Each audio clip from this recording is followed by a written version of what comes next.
So right now we're gonna have the sponsor talk from iSone, and I want to thank them very much because, let's say, we found a last-minute agreement. We're really happy to host you there, and we thank you very much for the support to the organization. Camille, the floor is yours. You know how it works. It's like c'est un digital. Tu appuies, ça fonctionne sur l'écran et là-bas. Okay. All right. Hi, everyone. Thanks very much to the organizers for squeezing us here, because indeed it was not really planned. So I'm sure you're all craving for coffee and cake, so I'm going to be very quick. I'm going to walk you today through the advanced nano and microparticles characterization with our technique, which is the TRPS technology. So you'll know absolutely everything about it. In case you haven't noticed, we have a booth upstairs next to the coffee and cakes buffet. So if you want to take a closer look or have a little chat about what the possibilities are, please just stop by and we'll have a nice talk. Okay, so very quickly about iSone Science. So originally it's a New Zealander company, so we're coming from very far away. We've been around for over 12 years, but obviously we started in New Zealand. And then we developed ourselves around the Asian region, then in the US, so we have an office in Boston.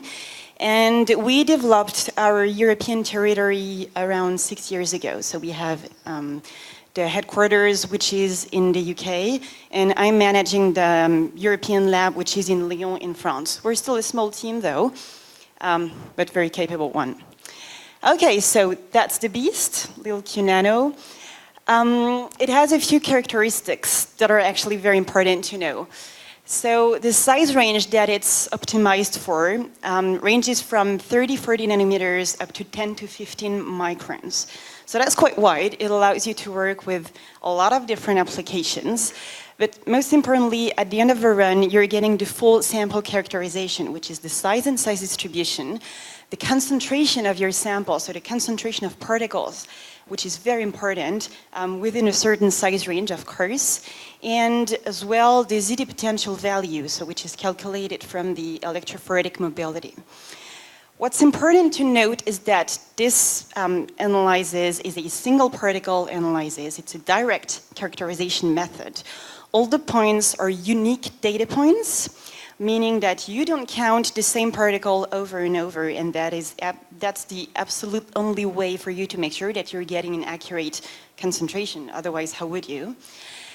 There is no software manipulation, absolutely not, and there is also not software nor user dependence either, unlike some other kind of techniques.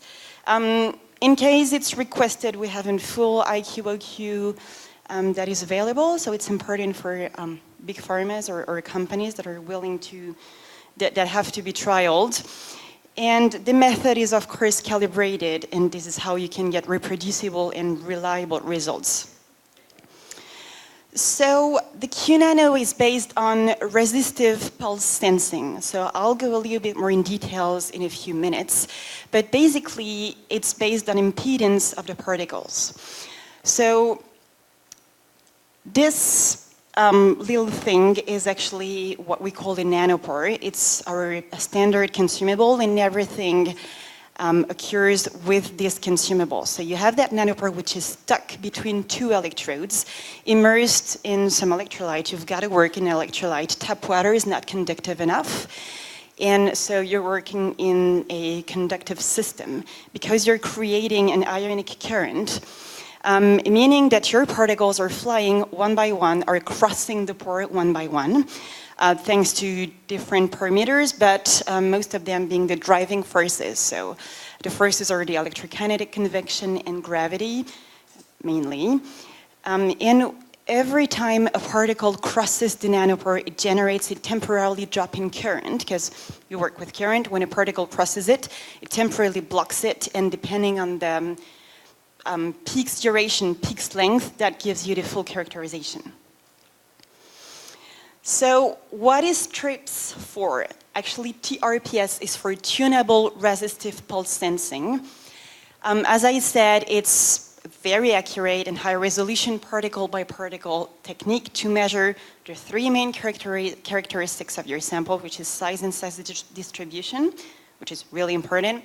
Concentration, of course, because even more when you're formulating drugs, when those drugs are supposed to be injected to patients, you need to have a clue about toxicity, you need to have a clue about dosage.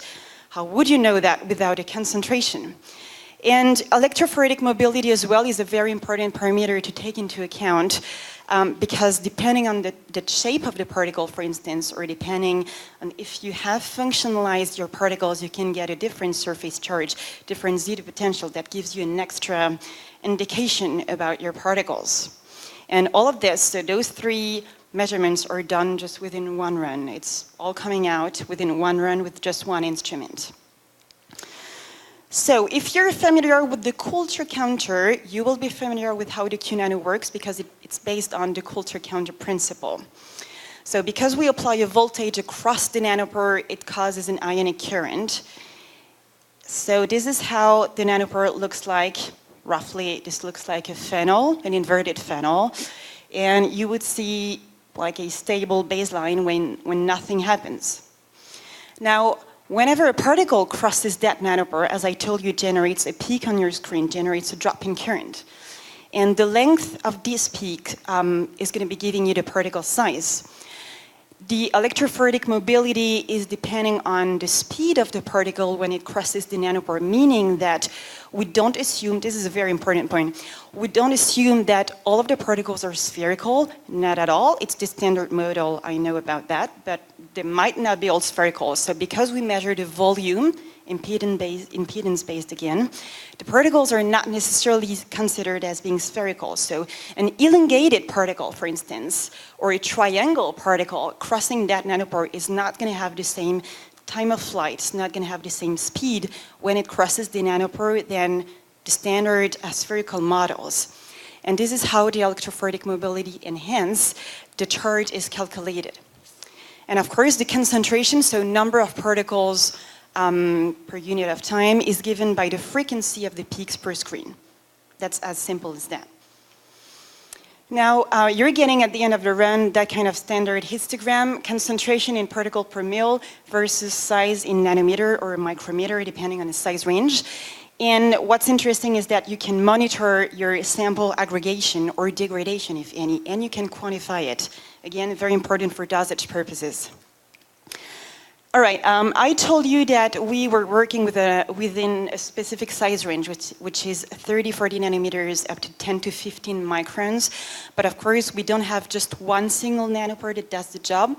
We actually have a total of 13 different nanopores, each of them having one single hole in the middle, and every single hole being having a certain diameter, which is optimized for a certain size range. Meaning that if you're working with a nanopore that is too large for your particles, you're not going to see the particles because they will be lost in the signal to noise, for instance. This is exactly what a measurement looks like. So every little peak here is one particle. You can already see a certain polydispersity, which is important to see. So the peaks are the red dots. That means the same. It represents your particles. Which is very important is that the reason why it's so accurate, we have an accuracy which is within the nanometer, so it's very precise.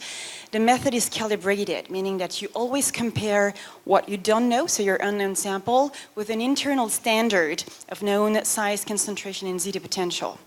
All right, so you're always running latex or polystyrene particles that you know everything about, and the software is able to overlay all the peaks and give you the correct information. Of course, I couldn't talk about the Q-nano without mentioning a few other techniques. The most common one, which is our all good DLS. The problem with the optical techniques in general, whether it's DLS or nanosite, its little sister, it's exactly the same. It's not accurate. It cannot handle samples polydispersity.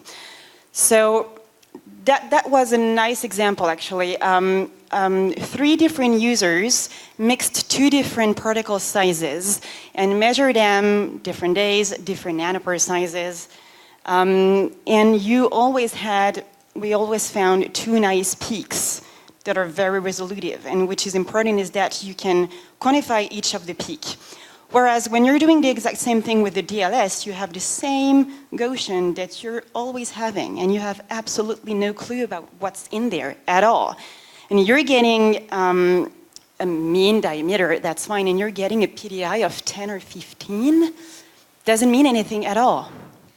It's clueless.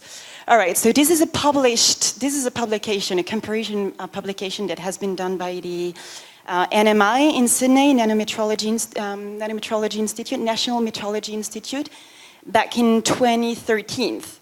So those are published results. There has been another publication done by the Institut Galien, by Christine Vautier, which is right here, about the similar things. So the aim of those kind of publications is to compare the sizing techniques available in the market. So we worked blind. We were sent a sample made with a mixture of particle sizes and deal with it. So without really surprises, the optical techniques, which are the DLS and nanosite PTA for particle tracking analysis, because when you don't know what you're working on, you cannot know what are the settings that you need to apply, and hence the big particles are blinding the small ones. So you're ending up with the same Gaussian without any clue about what's in there. Whereas the DCS, for instance, which is the decentrifuge sedimentation, is rather nice because it gave 3 different peaks of different sizes, but it's not quantifying, and you have to know the density of your particles to be able to work with such a technique, which is not the case for every application. Whereas TRPS, so the QNano, was able to distinguish the 3 different particle sizes as well as quantify them. So again, that's another proof that it's the most accurate technique available. Now, moving on to ZD potential analysis, it's an important information to get, especially if you're functionalizing your particles, because in a mixture, if you have a sample with particles that have similar sizes, but different ZD potential, it's as well very easy to quantify them. It's easy to see them. Same when you have that mixture, you can still distinguish 2 different ZD potential values. Now, we have a wide range of applications, pretty much everything that can be dispersed in electrolyte that falls within our size range, our measurable size range, can be measured. What's very easy to do is monitoring sample stability. In this example, if you take a look at the green histogram, that was just a standard 100 nanometer liposome. But then it got freeze-thawed multiple times, and the same analysis has been done a few days later. And well, guess what? The sample has degraded, and you're able to quantify the aggregation or the degradation. That's, again, very important to know, very important to be able to monitor. This is how you're monitoring your sample's quality. Same here, when you're attaching something really small to the surface of your particles, if you're changing the ZD potential but doesn't really change the size of the particles, you're still seeing a shift in ZD potential. So again, you have your naked liposomes in blue, which has certain size, concentration, and ZD potential. And when you pegylate your liposomes, you don't necessarily see a change in size because it's very small, but you do see a shift in ZD potential, which tells you something happened, that worked. All right, so I think I told you everything. You know that TRIPS is an accurate and direct characterization of nano and microparticles.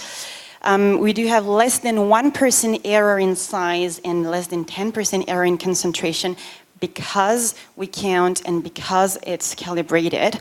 All the measurements are simultaneous. It's consistent and reproducible for the exact same reasons that, well, it's not an optical technique and it's calibrated. And it's important to work within concentration of fractions. Of course, the system is GMP compliant, the software as well.